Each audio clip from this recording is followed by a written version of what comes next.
Hey guys, it's Davin here at Brewbitz.com. Behind the camera we've got James. Say hello, James. Today then, we have been sent a brand new kit. Well, it's a brand new box for the Beaverdale wine kits, and this is one of their Pinot Grigios. And they've created a brand new box. It's all apparently the same inside, so hopefully we should get exactly the same really good wines that we've always had from Beaverdale, but it's in this lush new box. So when you're walking around our sites and you see this lush new box and you're used to using, usually buying the red and green Beaverdale boxes, it's now going to be in this nicer box with the labels on the front, a lot easier to read, and with our with the tasting notes as well. So we're going to brew it up. So what are we going to need to brew it up? Well, we're going to need our usual fermenting vessel, a large carboy, some bottles at the end to put it in, and something to shove the corks in. We're also going to need to sterilize everything. So here I'm using a cleaner sterilizer. Here I've got my trial jar and my hydrometer. My thermometer is down here so that we can make sure all the temperatures are right, because outside at the moment it's going everywhere. Tomorrow it's meant to be 30 degrees C, and then next week it's meant to be back down to 20, so it's all over the place. So I've got my spoon for stirring everything, I've got my siphon, and with all these types of wine kits, I would always recommend that you use a filter to filter your wine just before you bottle it, so you can get the best possible results from your wine. Right, so now we know what we need. Oh, there is one other thing, because it's a few things to do. Might as well have yourself a glass of wine or a glass of cider or something else whilst you're brewing. Hey, why not? Right, okay, let me clear all this away, and then we can get into this box, see what we've got, and then get brewing. Let's get this box open. So it's usually stuck down really well with some glue, and this one is no different.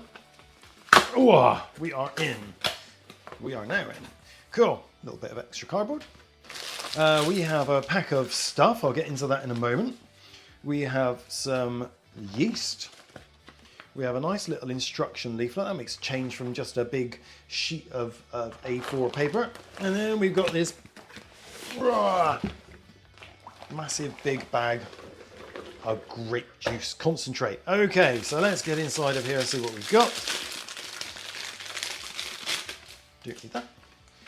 Okay, so we've got a pack of chitosan, that's all part of our finings, and we've got Kisel Sol, more finings.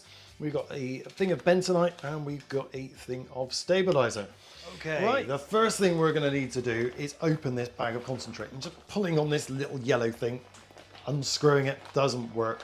So, easiest way is to get a just a normal kitchen knife, a blunt kitchen knife, and then you can squeeze that in between. I don't know if you can see the flat bit and that bit, and it will go in eventually, and you just literally pop it off.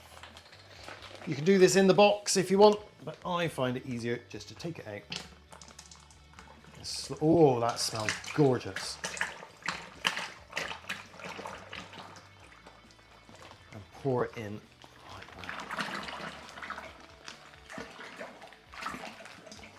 that.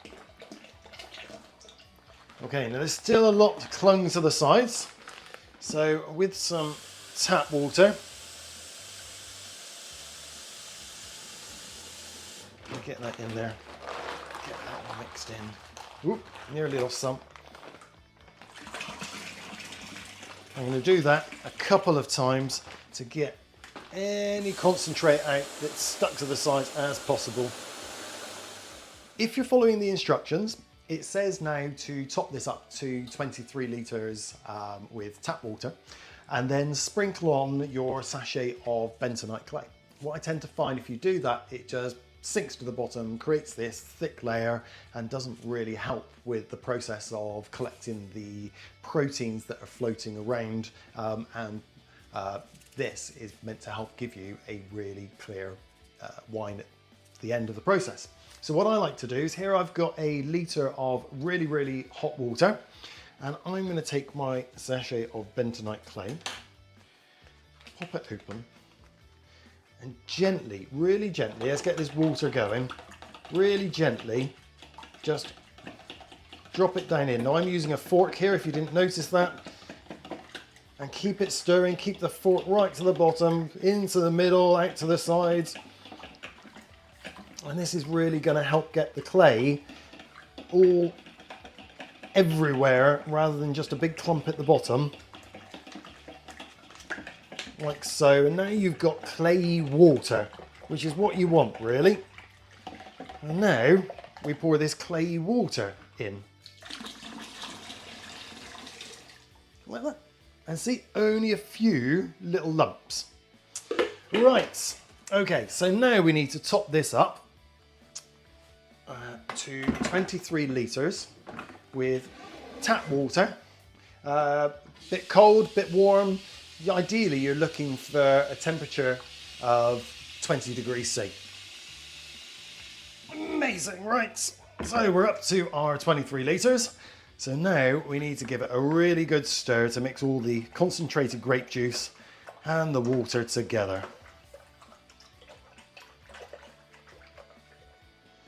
Cool, so I've taken a sample with my pipette into my trial jar so we can get the SG, and it is coming out at 1.084. Okay, so note that down. Because we'll need to use that come the end so that we can work out the ABV. Now, somewhere around is a sachet of yeast. That's all the way over here. And somewhere around is my scissors. Aha. Cool. So all we're going to do now with the yeast, I suppose I should very quickly check the temperature to make sure it is within the right range before we pitch the yeast. And it is coming out there at 22, so it's about good. Okay, so on the yeast gets sprinkled like so. It will hydrate, it will do its thing, and it will sink down and it will start fermenting shortly. Right, so what are we doing now? We're not stirring that in. We're just going to leave it. The lid now goes on. If you've got an airlock on your lid, make sure you've got the bubbler slightly filled with water or a bit of sodium metabisulfate solution. And this now goes into a warm place about 18 to 22 degrees C for the fermentation to take place. And that usually takes about 7 to 10 days. Now it's quite warm out at the moment, so I'm just going to pop this in my utility room, leave it on the top, and it should do its thing quite nicely. The Beaverdale Pinot Grigio has been sat now in my warm place for the last 2 weeks, bubbling away quite happily, and it's slowed down quite a bit. But as with all these good things, don't rush them, because you can see here that it's even started to clear a little bit as well. It's not as murky as it would be within the first few days of the fermentation. So I've taken a sample in my trial jar, and with a hydrometer, the reading is coming out at 0.992.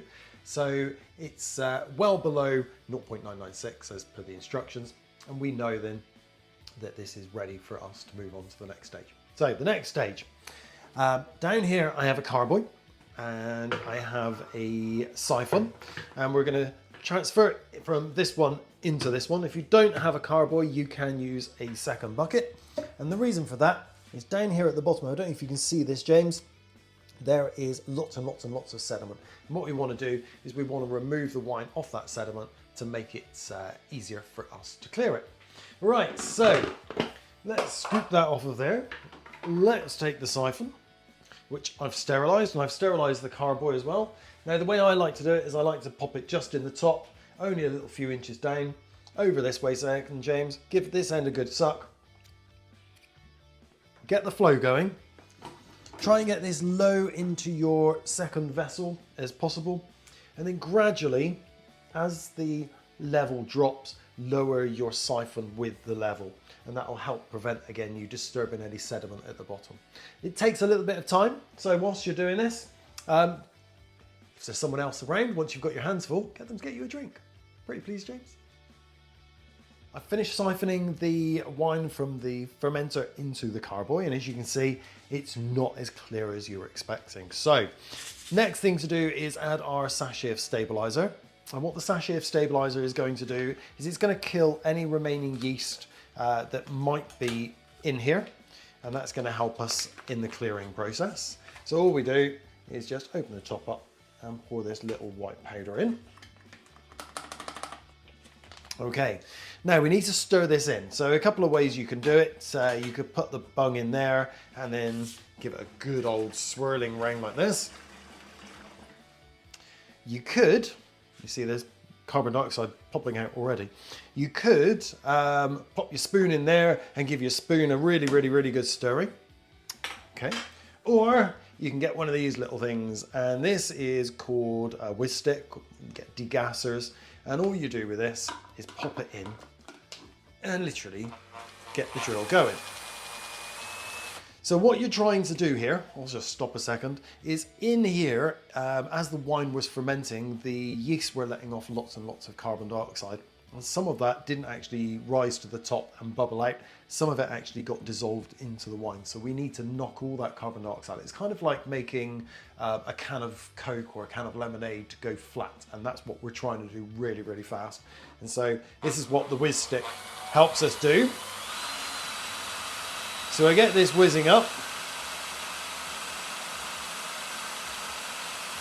Usually about 30 seconds one way and then 30 seconds the other. I do it for about 5 to 10 minutes until all the gas bubbles stop coming out. You can see there's quite a bit of foam left on top, but don't worry, all of that will disappear. So our next stage is to add this little tiny clear liquid packet. It's called Kisel, and this is our finings agent, and this is going to help to start grabbing hold of all those little particulates that are floating around in there and making it murky. So get the whole packet in. There we go. I know it's not very much, but all it's trying to do is it's trying to attract the particles that are floating around, and there's not, well, they're not very big. There's quite a lot of them, but they're not very big. So in it goes, and another quick stir to get all that mixed in. Once the Kisel is all mixed in, we now need to put our bung with our airlock in, a little bit filled with sterilising solution to the bottom 2 bubbles.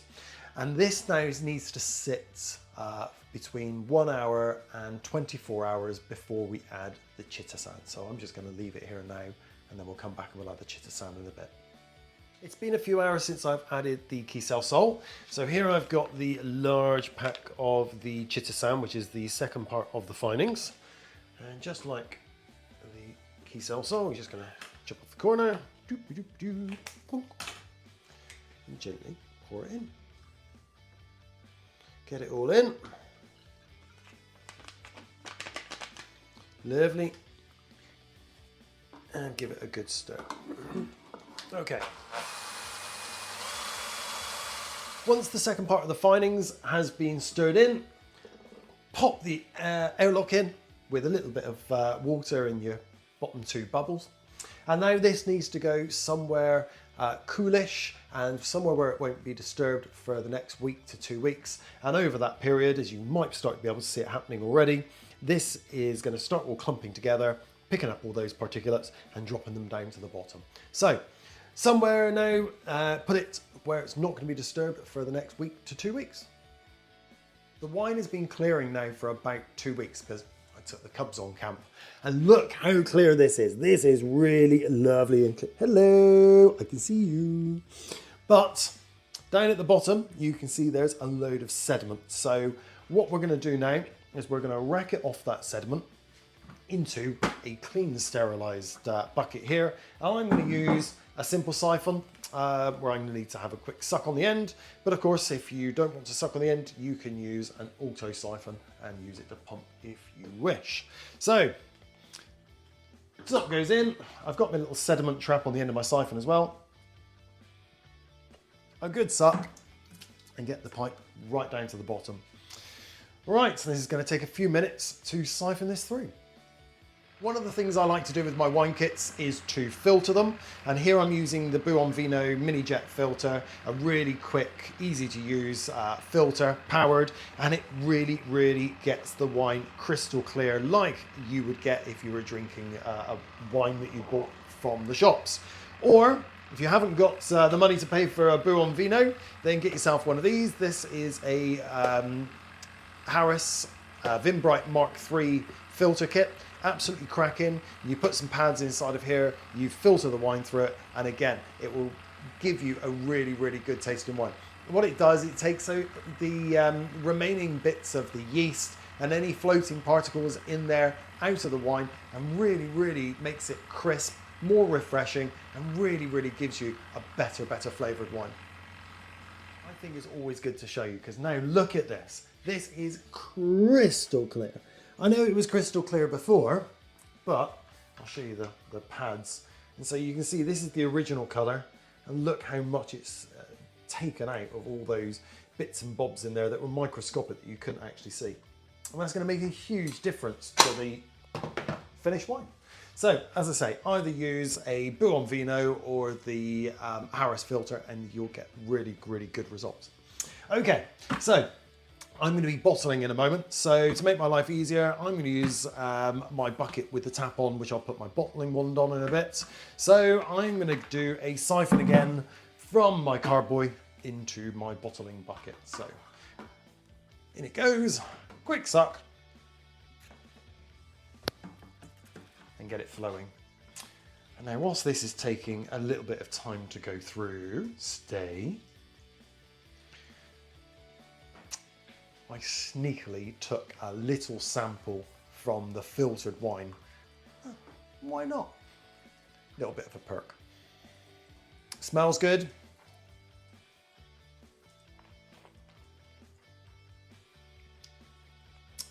Yep, initial tastes are good. It's got a nice fruitiness to it, a good bit of acidity, a good bit of sharpness coming through there. And that, I think, once it's been laid down for a couple of months, that's going to start to turn into a really, really nice wine. But for now, I need to siphon. I've got lots of bottles ready to bottle, and here I'm using my bottling wand, which goes on the end of my tap. Nice and easy. I've got a little table or a little stool down here for me to sit on, turn the tap on, and then pop the bottle in or over the wand, I suppose, and raise it up, and the flow starts to go. And as soon as it reaches the top up here, just drop it down, the flow stops, you're ready to move on, and it will leave you the perfect space to put your cork in. I've got a fair few to go, so I'll see you in a moment. So I've finished bottling all the wine, so now it's time to pop some corks in. And here I'm using my trusty three-handled corker. I'll start that again. I'm using my three-handled corker, and all I've done is I've popped the corks in a little bit of boiling sodium metabisulfate solution for a minute, just to make sure there's no nasties on the corks, and also it helps soften them ever so slightly. And as you can see, they're going in a breeze. So let's finish this corking. So I'm just popping on some shrink caps to make the bottles look a bit prettier. I've chosen white ones. And here, as you can see, I'm just using a paint removal gun. It works really, really quickly. Well, that's it. That's the Beaverdale Pinot Grigio bottled. I've put the shrink caps on. All I've got to do now is print out a pretty little label. Now, some of the other wine manufacturers, the wine kit manufacturers, they give you labels. So what I'll do is I'll speak to the manufacturers of Beaverdale and see if we can get them to make up some nice little labels that we can then print out, or you can download and then print out, and then you can stick them on them for yourself. But yeah, some nice little labels on there, and then they need to be stood up for 48 hours. That's going to allow the corks to set in place. And then, because I'm using corks, they need to be led down somewhere nice and cool. And ideally, yeah, you can drink it after a month, but give it 3 to 4 months, ideally 6 months before you pop a bottle open, and you'll find that that wine has drastically improved in the bottle. So there we go, the Beaverdale Pinot Grigio kits with all the new branding instead of the old branding. It's lush, nice, clean looking box. And the labels give you the type of wine it is, and also give you some tasting notes for that wine as well. So there you go. Look out for them on our websites. We've still got some of the old Beaverdale kits at the time of recording, but nothing else has changed apart from the outside of the box. Anyway, if you've made a Beaverdale kit, then down in the comments below, let us know how you've got on. Remember to like and subscribe to our channel as well. And yeah, keep an eye out for the next video. But for now, enjoy making the Beaverdale Pinot Grigio wine kits. And yeah, until next time. See you later.